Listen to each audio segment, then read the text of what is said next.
It is North London Derby Day, and I am so giddy. I don't know if you guys can tell. I'm so giddy. But if you're here, then I know you know that Liverpool lost to Forest last night 3-0 at Anfield, and Man City lost to Newcastle 2-1. That means this is a must-win match for Arsenal. Right, but even before those results came in, I thought the North London derby, of course, it's always a must-win for Arsenal. But off the back of those results, I thought this is a defining moment for Arsenal. This game is a must-win, not just because it's a North London derby. This is not business as usual. It's more. So much hangs in the balance of this game being a win for Arsenal because when not if when we go and take all 3 points from this game, then not only do we extend the lead, right, we also take all of that winning energy from that game to Stamford Bridge next week because November is a tough month for us. We have this game and then we're going to play Bayern in a couple of days and then we play Chelsea and so on. So in my opinion, this November decides whether Arsenal goes on to actually win the league. And if we can come through this November unscathed, injuries not barring, if we pull through this November without losing our leads and without any points lost in the Premier League, then I think really this is it. So that's why this North London derby is so crucial that we take all 3 points. And I think we can. And I know when I heard of Big Gabby's injury, I went so I was really frustrated and I thought, here we go again. But you know what? There's a reason why the squad depth has been put in place. We've got such exquisite bench right now. We've got so many options. We've got Mosquera, Hincapi. I don't know if I have so much faith in him that much yet, but Mosquera I can. Because he's come in every game and has always given his all and played so confidently and so beautifully. He's made just one error. So I think he is a bankable player, even for a match as crucial as this North London derby. Now, let's leave Arsenal's talk by the side. What do you think this is the results that came out of last night's games? I think, first of all, with everything that's happened with Liverpool, I think maybe they are really out of the title challenge. They are no longer challengers of this season's Premier League title because they have lost almost as much as they've won. And losing at Anfield 3-0 to Forest is just the worst statement defeat you want to make. And they have made that. And I like to think it was a comfortable win for Forest. So I think they're no longer really Arsenal's problem now. Arsenal's problem now is more Man City and perhaps Chelsea. And if you want, you can throw maybe who else in the mix? I think right now those two are Arsenal's problems. But do we think that Man City is capable of going on that run they did a couple of seasons ago and went unbeaten and ended up winning the league? No, I don't think this particular Man City team is capable of replicating that. Why? Because they look jittery.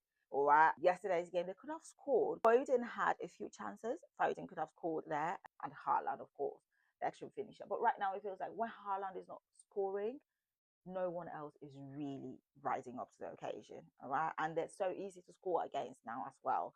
And you can see how that panned out. But take nothing away from Newcastle last night. They were extraordinary. Their defense was just magnificent. That's something about Newcastle.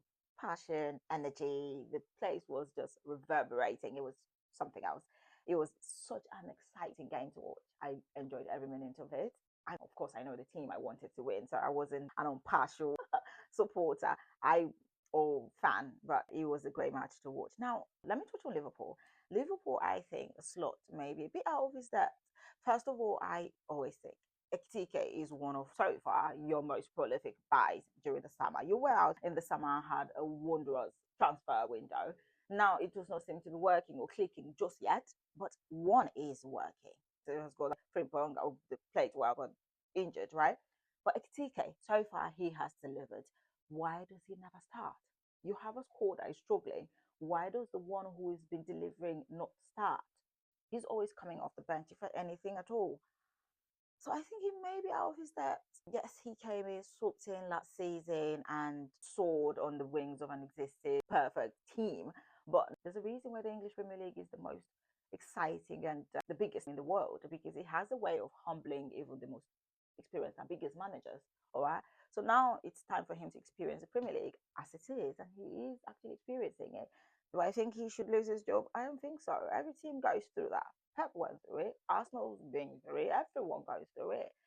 So if the patient enough, he may or may not sort it, but I do have a squad that even a mid experienced manager may be able to win the title with because they have it all. Liverpool, well, maybe they don't have it all. Maybe their back is suffering and they're top heavy, but you know what I mean. Now let's go into the London derby, Arsenal, because we have Big Gabby, who is so pivotal to us at the back.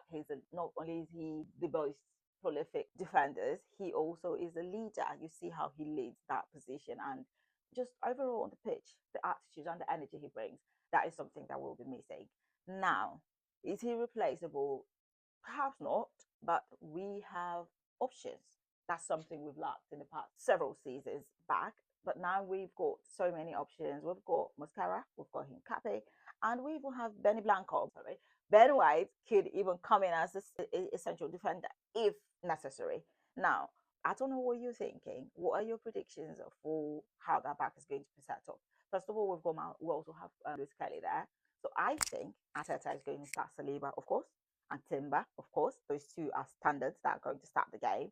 But who that comes in, who is dropped? Calafiori, I think he might have a knock. I don't know if he's fit for this game, but Calafiori, I would like to see him start because he has energy. He's one person who takes his chances if he has the opportunity. I like that. He's physical, he's big.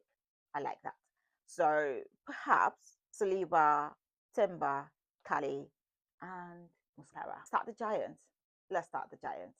All right. And then once we wreak havoc on Tottenham, then we can take Muscara and Cali off and bring Miles Lewis Kelly. This is my predictions. This is what I think. Up there, I do not know if Yorker is ready. Like, if anything to have this lad back, Yorker is Edgar, Noni, all of them, yes. But we have seen in the past what happened when we rushed these injuries and brought them back. Edgar, I think, why he's got this repetitive injuries is because really his recovery was a bit rushed and then it just trickles down or rather compounds, and there's no use for that. The last thing we need is for him to come back, play brilliantly, and then suffer another injury that would then take him another month to recover, if you know what I mean. So I think if he's not fit, let's let him recover fully. Let's let all of them recover fully. We can do with Saka there. Wow, it's a difficult one. So we'll start as a Zubimendi down there. Marino. I don't think we should start Marino for this game. I really don't think so. But I'm not a Teta. I don't know what he's going to do. But you know what my thoughts are. We've got Saliba, Timber, Calafiori, and Mosquera. That's my starting back. All right. That's my steady defense. And then the midfield, I don't think Erdegaard is ready. But if Erdegaard is ready, of course, there's no debating. This is just certain if he was. But if he's not Eze, we've got Zubimendi, and then we've got, of course, Deck is starting. That's the standard midfield. And then we move up front, we've got Saka and Trotsar. And maybe, how about we start Ethan? I'm just thinking, I'm really just throwing it out there. You let me know what you think and what your predictions are for this game. I am tipping Arsenal to win 4-1. Yes, I go for the jugular. If you haven't noticed, I go for I go big or go home. All right, 4-1 to the Arsenal this game, and we will have a match analysis after the game. Good bonus. Let's go get this. Let's do it and let's do it big. All right. See you after the game. Enjoy the North London derby. Let's have fun, Arsenal. Let's go. We can do this.